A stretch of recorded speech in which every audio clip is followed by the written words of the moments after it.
ഇപ്പോൾ ആ തെരഞ്ഞെടുപ്പ് വലിച്ചിട്ടതുകൊണ്ട് ഞാൻ പറയുകയാണ്, ഞാനിതുവരെ അത്തരം കാര്യങ്ങളിലേക്ക് വിശദമായി പോയിരുന്നില്ല. ആ തെരഞ്ഞെടുപ്പിൻ്റെ ഘട്ടത്തിൽ പോളിംഗിന് മുൻപ് UDF സ്ഥാനാർത്ഥി തന്നെ പരസ്യമായി മാധ്യമങ്ങളോട് പറഞ്ഞിട്ടുണ്ട്, BJPയുടെ വോട്ട് അദ്ദേഹത്തിന് കിട്ടും പറയുകയാണ്. അദ്ദേഹത്തിന് കിട്ടും, BJPയുടെ വോട്ട് അദ്ദേഹത്തിന് കിട്ടും, അദ്ദേഹത്തോട് ആളുകൾ സംസാരിച്ചിരിക്കുന്നു എന്ന് അദ്ദേഹം പറഞ്ഞത് നിങ്ങളുടെ കയ്യിലുണ്ടാവും ആ ബൈറ്റുകൾ. തെരഞ്ഞെടുപ്പിൻ്റെ റിസൾട്ട് വന്നതിന് ശേഷം BJPയുടെ സ്ഥാനാർത്ഥി പറയുകയാണ് എൻ്റെ വോട്ടെല്ലാം ഇദ്ദേഹത്തിന് കൊണ്ടുപോയി എന്ന് പറഞ്ഞിട്ട് അദ്ദേഹം വളരെ ക്ഷുഭിതനായി പറഞ്ഞു. കൊടുത്തവരും വാങ്ങിയവരും ആ കാര്യം പറയുകയാണ്. ഞാൻ അതിലൊരു അഭിപ്രായം പറഞ്ഞിട്ടില്ലല്ലോ. അപ്പോൾ ഇങ്ങനെയുള്ള അധാർമികമായ പ്രചരണവും അധാർമികമായ വോട്ട് കച്ചവടവും നടന്നൊരു തെരഞ്ഞെടുപ്പാണ് തെരഞ്ഞെടുപ്പ്. ഏതായാലും ഇപ്പോൾ അത് വലിച്ചിട്ടുകൊണ്ട് ഞാനത് പ്രതികരിച്ചെന്ന് മാത്രമേ ഉള്ളൂ. എനിക്കതൊന്നും ചർച്ച ചെയ്ത് മുന്നോട്ട് പോകണം എന്ന് ആഗ്രഹമില്ല. പിന്നെ ഞാനിവിടെ ഇപ്പം മത്സരിക്കുന്നതാണ് ഇപ്പോൾ പ്രശ്നം. നേരത്തെ മത്സരിക്കുന്നില്ല എന്നുള്ളതായിരുന്നു പ്രശ്നം. അതാണ് എനിക്ക് മനസ്സിലാവാത്തത്. ഇയാൾ മത്സരിച്ചുകൂടെ, ഇയാളെ മത്സരിപ്പിച്ചുകൂടെ എന്നാണ് ചോദിച്ചത്. മത്സരിച്ച് കഴിഞ്ഞപ്പോൾ മത്സരിക്കാൻ വേണ്ടി നാമനിർദ്ദേശ പത്രിക കൊടുത്തപ്പോൾ ചോദിക്കുകയാണ് ഇയാൾ മറ്റേ കേസ് പോയിട്ടുള്ള അയാൾ എന്തിനാണ് ഇവിടെ മത്സരിക്കുന്നതെന്ന്. അപ്പോൾ പണ്ടാരം പറഞ്ഞ് എവിടെയെങ്കിലും ഒന്ന് ഉറച്ച് നിൽക്ക്, മത്സരിക്കണോ മത്സരിക്കാതിരിക്കണോ, പിന്നെ ഞാൻ മത്സരിക്കണോ മറ്റൊരാൾ മത്സരിക്കണോ എന്നും ഒരു മൂന്നാം കക്ഷി പറയുന്നത് ഉചിതേ അല്ല. അവരവരുടെ സ്ഥാനാർത്ഥിയുമായി മുൻപോട്ട് പോട്ടെ, അതല്ലേ ജനാധിപത്യത്തിൽ വേണ്ടത്.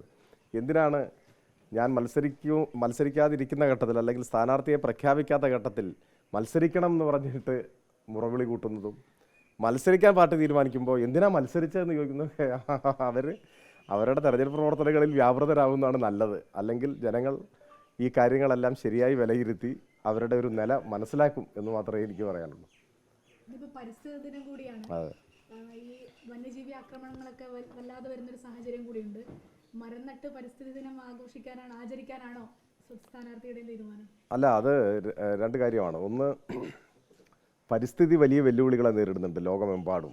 അത് ഏതെങ്കിലും ഒരു ചെറിയ കാര്യത്തെയോ ചെറിയ അനുഭവങ്ങളെയോ മുൻനിർത്തി മാത്രമല്ല നമ്മൾ മനസ്സിലാക്കേണ്ടത്.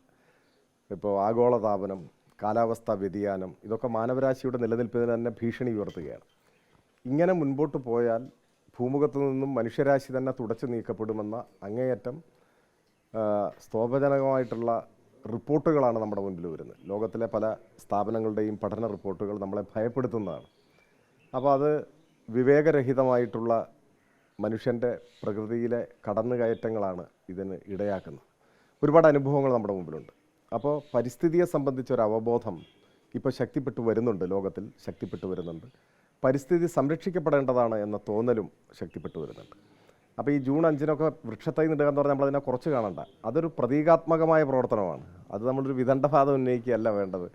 എല്ലാവരും ഇങ്ങനെ മരം നട്ട് കഴിഞ്ഞാൽ ലോകം മുഴുവൻ കാടാവില്ല എന്നൊക്കെ ചോദിക്കുന്നവരുണ്ട്. അതിലൊന്നും അർത്ഥമില്ല.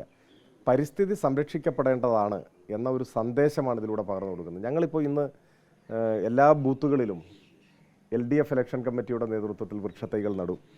ഇപ്പോൾ ഞാൻ മൂത്തേടം പഞ്ചായത്തിലാണ് പര്യടന പരിപാടി ആരംഭിക്കുക. മൂത്തേടം പഞ്ചായത്തിലും പര്യടന പരിപാടി ആരംഭിക്കുന്നത് വൃക്ഷത്തൈ നട്ടുകൊണ്ട് തന്നെയാണ്. അതൊരു സന്ദേശം നമ്മൾ പകർന്നു കൊടുക്കുകയാണ് ലോകത്തിന്. അത് ഒരു ഭാഗം, അത് മനുഷ്യരാശിയുടെ നിലനിൽപ്പുമായി ബന്ധപ്പെട്ടുള്ളതാണ്. മനുഷ്യൻ നിലനിന്നാലല്ലേ നമുക്ക് മറ്റു കാര്യങ്ങളെക്കുറിച്ച് ആലോചിക്കാൻ പറ്റും. മനുഷ്യനുണ്ടെങ്കിലല്ലേ തെരഞ്ഞെടുപ്പുള്ളൂ. അപ്പോൾ പരമപ്രധാനമായിട്ട് ഈ കാര്യങ്ങൾ നമ്മൾ കാണണം. വന്യജീവി ആക്രമണം മറ്റൊരു കാര്യമാണ്. അത് പ്രകൃതിയുടെ സന്തുലിതാവസ്ഥയുമായി ബന്ധപ്പെട്ടുള്ളതാണ്. നിർഭാഗ്യവശാൽ 972 വന്യജീവി സംരക്ഷണ നിയമം മലയോര കർഷകരുടെ സ്വത്തിനും ജീവനും സംരക്ഷണം കൊടുക്കുന്ന കാര്യത്തിൽ പരിഗണന കൊടുക്കുന്ന ഒരു നിയമമല്ല. അതിപ്പോൾ എല്ലാവരും ചൂണ്ടിക്കാണിക്കുന്നുണ്ട്. ആ നിയമം ആരുണ്ടാക്കി, ആരാണ് ആ നിയമം പാസ്സാക്കിയെടുത്തത് തുടങ്ങിയ കാര്യങ്ങളിലേക്ക് ഇപ്പോൾ ഞാൻ പോകുന്നില്ല. ഇപ്പോൾ ഒരു തെരഞ്ഞെടുപ്പിൻ്റെ ഘട്ടത്തിൽ അത്തരം ആരോപണങ്ങൾ ഉന്നയിക്കാനൊന്നും ഞാൻ പോകുന്നില്ല. അതൊക്കെ പരിശോധിച്ച് എല്ലാവർക്കും മനസ്സിലാവും. ഇന്ത്യൻ പാർലമെൻറ്റ് പാസ്സാക്കിയ നിയമമാണ് വൈൽഡ് ലൈഫ് പ്രൊട്ടക്ഷൻ ആക്ട്. അന്ന് ഒരു പക്ഷേ ഇന്നത്തെ സാഹചര്യമായിരിക്കില്ല, ഞാൻ അവരെ ഒന്നും കുറ്റപ്പെടുത്താനും ആഗ്രഹിക്കുന്നില്ല. എന്നാൽ ഇന്ന് മലയോര ജനതയുടെ ജീവനും സ്വത്തിനും വലിയ ഭീഷണി വന്നിരിക്കുന്നു. മനുഷ്യർ കൊല്ലപ്പെടുന്നു, കൃഷി മുഴുവൻ നശിപ്പിക്കപ്പെടുന്നു, ജീവിക്കാൻ കഴിയാത്ത സാഹചര്യം വരുന്നു. ഇന്ത്യൻ ഭരണഘടനയുടെ ആർട്ടിക്കിൾ 21 റൈറ്റ് ടു ലൈഫാണ്, ജീവിക്കാനുള്ള അവകാശം. ജീവിക്കാനുള്ള അവകാശം എന്ന് പറഞ്ഞാൽ എങ്ങനെയെങ്കിലും ജീവിക്കാനുള്ള അവകാശമല്ല. എൻ്റെ ഓർമ്മയിൽ MC Mehta versus union of India എന്ന കേസിലാണെന്ന് തോന്നുന്നു സുപ്രീം കോടതി അത് ഇൻ്റർപ്രറ്റ് ചെയ്യുന്നുണ്ട്. ജീവിക്കാനുള്ള അവകാശം എന്നാൽ അഭിമാനത്തോടെ ജീവിക്കാനുള്ള അവകാശമാണ്. നോൺ പൊല്യൂട്ടഡ് ആയിട്ടുള്ള അന്തരീക്ഷത്തിൽ, അതുപോലെ ഭയരഹിതമായി ജീവിക്കാനുള്ളതാണ്. ഇങ്ങനെ ഒരുപാട് കാര്യങ്ങൾ വരുന്നുണ്ട്.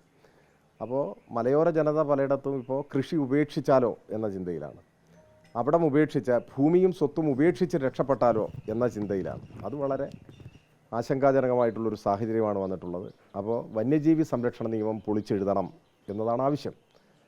അതാര് കൊണ്ടുവന്നു എന്നുള്ളതൊന്നും ഇനിയിപ്പോൾ നമ്മൾ തർക്കിക്കേണ്ട. ഇപ്പോൾ അതിൻ്റെ ഉത്തരവാദിത്വം ഭരിക്കുന്നവർക്കാണ്. രാജ്യം ഭരിക്കുന്നവർ വന്യജീവി സംരക്ഷണ നിയമം പൊളിച്ചെഴുതണം. വന്യജീവികളുടെയും പരിസ്ഥിതിയുടെയും സംരക്ഷണം ഉറപ്പാക്കുമ്പോൾ തന്നെ പരിസ്ഥിതിയുടെ ഭാഗമാണ് മനുഷ്യൻ എന്നും കാണണം. മനുഷ്യനെ മാറ്റി നിർത്തിയിട്ടൊരു പരിസ്ഥിതി അത് നല്ല സങ്കല്പമല്ല. മലയോര കർഷകരുടെ ജീവനും സ്വത്തിനും സംരക്ഷണം വേണം. അതിനാവശ്യമായിട്ടുള്ള നിയമ ഭേദഗതി വേണം. അതിനുവേണ്ടിയുള്ള വലിയ ശബ്ദം ഉയർന്നു വരണം. ഒപ്പം ഇപ്പോൾ തന്നെ ചില കാര്യങ്ങളിൽ ഉറച്ച ഒരു നിലപാട് നിയമം നിലനിൽക്കുമ്പോൾ തന്നെ സംസ്ഥാനം സ്വീകരിച്ചിട്ടുണ്ട്. മുഖ്യമന്ത്രി ശക്തമായി പറഞ്ഞല്ലോ, ഇപ്പോൾ ജീവന് ഭീഷണി ഉയർത്തുന്ന വന്യമൃഗങ്ങളെ കൊല്ലുക എന്നല്ലാതെ ലോകത്തിൽ വേറെ മാർഗ്ഗമൊന്നുമില്ല. അതിപ്പോൾ ഹിംസയെ ന്യായീകരിക്കുന്നതുകൊണ്ടല്ല, ലോകരാജ്യങ്ങളിൽ അങ്ങനെയാണ് വരുന്നത്. അതുപോലെ തന്നെ ഇപ്പോൾ ഒരു കാട്ടുപന്നി ഇതേപോലെ കൃഷി നശിപ്പിച്ചു, അല്ലെങ്കിൽ ജീവന് ഭീഷണിയായി അത് കൊല്ലപ്പെട്ടു, അതെങ്ങനെ അത് സംസ്കരിക്കുന്നു എന്നൊന്നും നിങ്ങൾ പരിശോധിച്ച് പോകണ്ട എന്ന് മുഖ്യമന്ത്രി പറഞ്ഞു.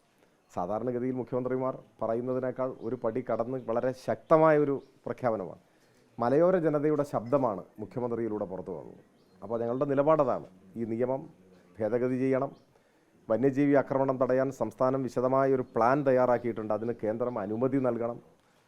കേന്ദ്രത്തിൻ്റെ ഉത്തരവാദിത്വം നിർവഹിക്കണം. നിയമ ഭേദഗതിയുടെ കാര്യത്തിലും വന്യജീവി സംരക്ഷണം തടയുന്ന കാര്യത്തിലും എന്ന് അതിശക്തമായിട്ട് തന്നെ ഞങ്ങൾ ഉന്നയിക്കുന്നു.